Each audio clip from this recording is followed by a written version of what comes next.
জয় গুরু দাদা ও মায়েরা, আজকে আপনাদের বলবো বিবাহ ও বিবাহ বিচ্ছেদ প্রসঙ্গে শ্রী ঠাকুর কি বলেছিলেন। শ্রী ঠাকুর কি সত্যি বিবাহ বিচ্ছেদের সমর্থনে ছিলেন?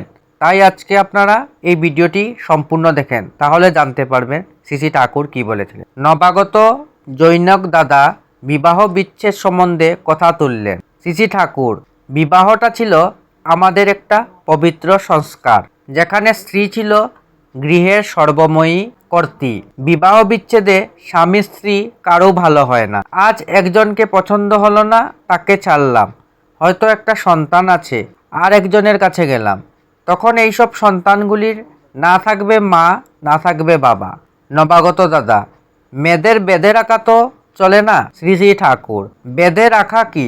মেয়ের বৈশিষ্ট্য মেয়ের মতো, পুরুষের বৈশিষ্ট্য পুরুষের মতো। পুরুষ সাধারণত নিজস্ব এলাকা আক্রমণ করেনি, মেয়েও পুরুষের এলাকা আক্রমণ করেনি। প্রত্যেকেই নিজের বৈশিষ্ট্য মতো উন্নত হয়েছে। আগে কত বিদুষী ছিল, খনা, লীলাবতী, আরও কতজন।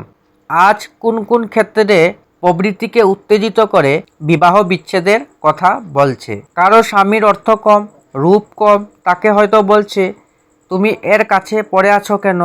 সেও হয়তো ভাবলো তাই তো।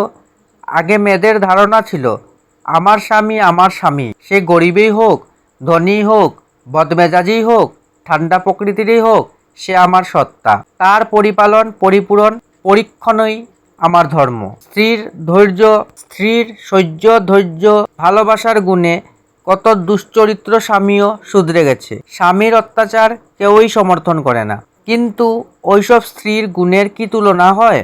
তাদের দৌলতে পারিবারিক জীবন মানুষের কত বড় একটা শান্তির আশ্রয়স্থল ছিল। মেয়েদের উপর পুরুষরা যদি আস্থা না রাখতে পারে, নির্ভর করতে না পারে, তবে সংসার টেকে কি করে?